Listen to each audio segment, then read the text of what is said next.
I've been interested in Overkill's The Walking Dead for a while now. I hadn't seen or heard much about it as it is somewhat of a smaller release in comparison to some of the AAA titles that have been released lately, but I love to play zombie shooter games such as Killing Floor 2 or Call of Duty Zombies. I wanted to try the game to see how it compared to other zombie shooters, but didn't think that I would be able to. Thankfully, I was able to get access to the closed beta on PC and try it out for almost 3 hours. Although this game is focused on cooperative play, I went in as a solo player, and thus my opinions will reflect those of a solo player rather than someone looking to survive with friends. Overkill's The Walking Dead was developed by, you guessed it, Overkill, the same developers of the Payday series of games. I have seen some people say that The Walking Dead looks like a Payday 2 Zombies DLC, but it isn't that at all.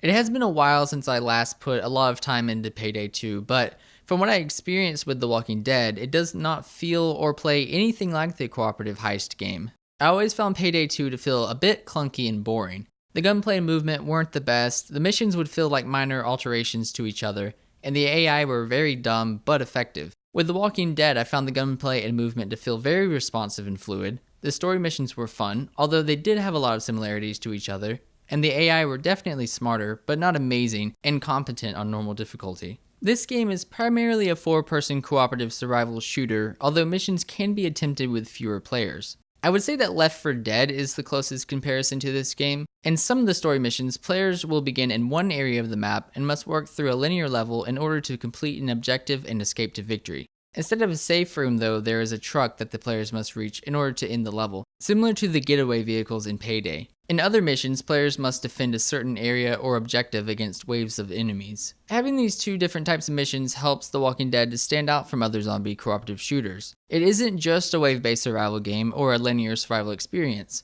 There were only 4 missions available in the beta, with 2 being wave-based survival and 2 being a linear experience. There appeared to be a couple other levels, but I didn't have the chance to try them out.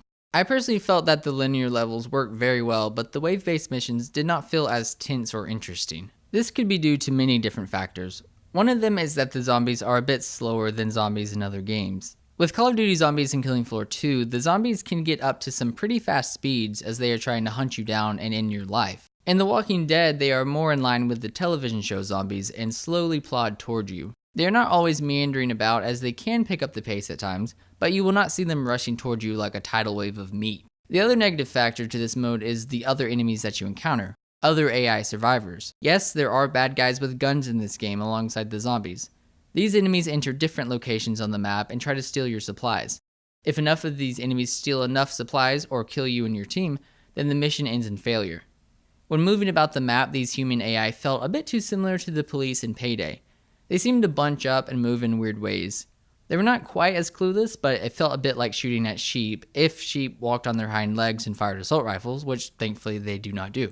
I have definitely fought worse AI, but the main threat for them was they had very good accuracy and were hard to deal with in great numbers. They did not feel inherently smart. This wave-based mode would end after a few assaults from the AI. It was a decent experience and a less intimidating mission structure to use as a jumping in point, but after only playing a couple of these levels, I was ready to move on to something else. The objectives were too simple and had me doing very mind-numbing tasks of either sealing a gate when the zombies show up, or in the mission with the AI soldiers, I would have to defend supplies while eliminating the enemy threat.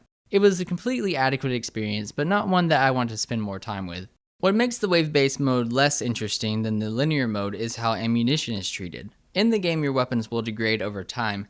The weapon status will persist into the next level you play, from what I could tell. Also, ammunition is scarce. You will spawn in with maybe a clip or 2. In the wave-based mode, ammo is scattered across the map and will periodically respawn. This led to a lot of mowing down enemies and holding mouse 1 as I fired shot after shot. It felt less like a survival game and more like a generic cooperative shooter experience. In the linear missions, there are no ammo boxes, which forces you to scavenge for ammo while focusing on the use of your melee weapon as much as possible. The wave-based missions do a lot of things wrong, unfortunately. I feel that these missions need to be looked at and possibly retooled in order to line up with the much better linear missions. Another issue I had with how the different missions were treated was how they began. This is somewhat of a minor issue, but one that began to wear on me after only a few matches. Once you begin a level, you watch a cutscene. They aren't that interesting, as it is a guy talking over images that move around and change into other images. These cutscenes go on for quite some time, which allows for the level to load in. I personally was not a fan of them. I'm fine with a simple cutscene that isn't bright and flashy, unlike the over-the-top Black Ops cutscenes, which are great, but I found the dialogue and voice actor to be overly dramatic. It didn't take long before another family came for what was ours. Made us an offer. If we signed on, they'd only take half of our food and whatever else we'd scavenged. I told them they could leave the way they came. Now, they said they didn't want to have to use force. I said good, because we didn't want to have to kill them. That shook them a little. It all felt a bit too dramatic for what is a cooperative shooter.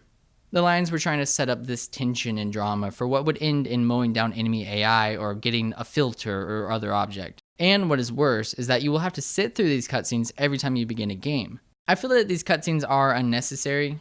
I assume that the game could load in the assets for the match as you are in the lobby before the match begins. This is how Killing Floor 2 works. Once you are ready to start, a timer counts down 5 seconds and then you are immediately on the ground fighting the zombie horde. In The Walking Dead, it is at least a minute or two of you waiting for the cutscene to end, even if you had already waited a minute or two in the lobby. What is even more mind-boggling to me is that if you join a game in progress, it loads quickly in about 20 or 30 seconds and you can skip the cutscene. And why is there so much dialogue in a cooperative game anyway?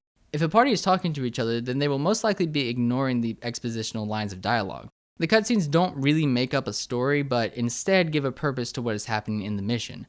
They're not even necessary in my opinion. This entire process felt a bit weird and unrefined, and they were even more annoying if the mission was failed prematurely. It would feel as if you spent 70% of the game watching a boring cutscene and waiting around rather than playing the game itself. Maybe this can be looked into as there isn't necessarily a perfect solution. Another thing that needs to be looked into is chatting to others via microphone. There is no way to chat to other players from within the game outside of typing to each other. The game does include a fairly straightforward callout system, which is all I need as it worked fine, but attempting the game on the highest difficulty levels will need microphone support in order to be a success. As a solo player, I never use a microphone in multiplayer matches with strangers. I'm a bit of a recluse in that manner, I guess. However, there are a lot of people who find microphone functionality to be a necessity. Hopefully this will be included with the launch of the full game.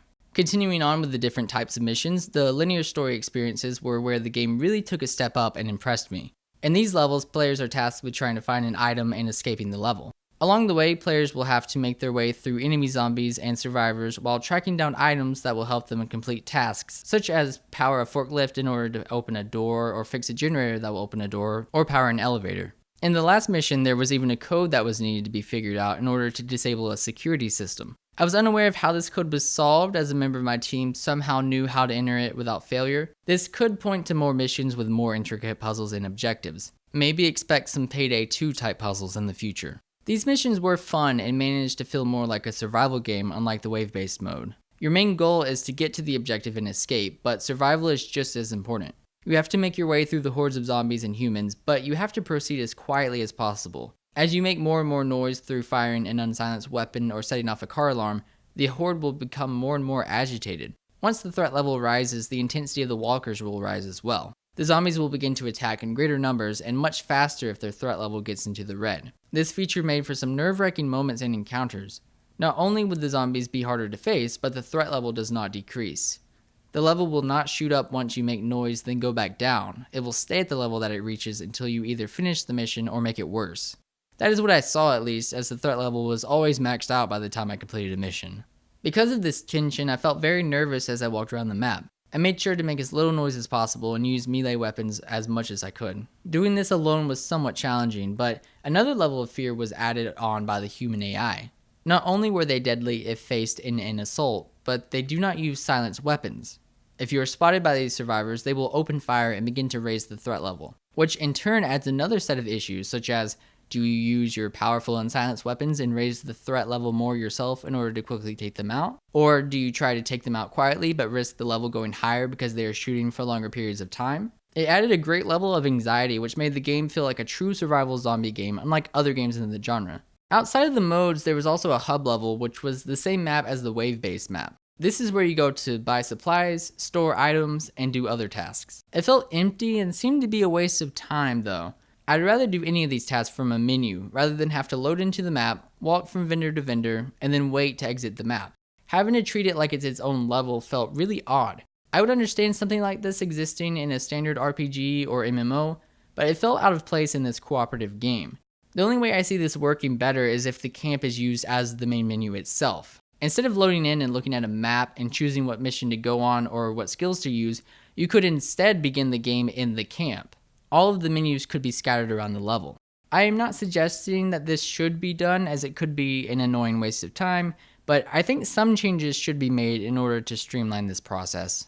Unfortunately, I cannot go into much more detail as I was only able to play for a couple hours, but from what I played, I enjoyed myself. I experienced very little bugs or issues, with the biggest one being that a lost connection to the host ended a match rather than it picking up after migrating to a new host.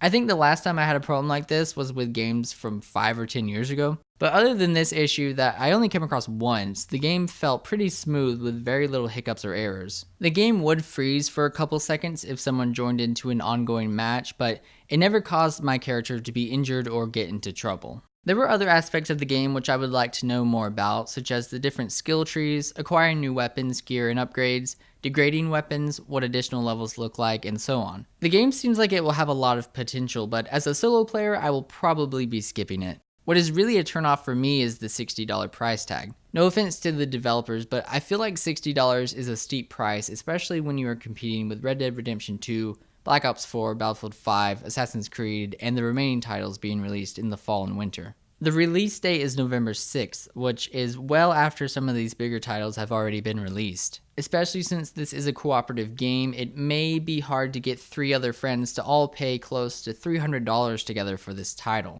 If you are a big zombies or co-op fan, especially if you are one of those people who has hundreds or thousands of hours in Payday 2, then you will definitely want to check the game out. And even more so if the idea of a survival cooperative game sounds like fun. I want to see more before I personally purchase this game, however. I had fun with what I played, but I don't know how much enjoyment I will continue to get out of the game down the line. Repetition is my biggest concern, as I only played 4 levels and 2 of them played similarly to each other. It was enjoyable, but for how long? And as a solo player, completing missions by myself did not seem to be possible. Having some kind of way for solo players to complete missions would be nice to see as well. Maybe the option to play with AI members would help, like in Payday 2. Again, hopefully the full release will help shed some light on some of my questions, but I do know that I walked away from the beta with a great impression of the game. I'm excited to see what will be added once the game is released. And that's it for this video. If you enjoyed it, make sure to leave a like and consider subscribing and all of those beautiful things, and I will see you all in the next one. Bye guys. Maya! Maya! Maya!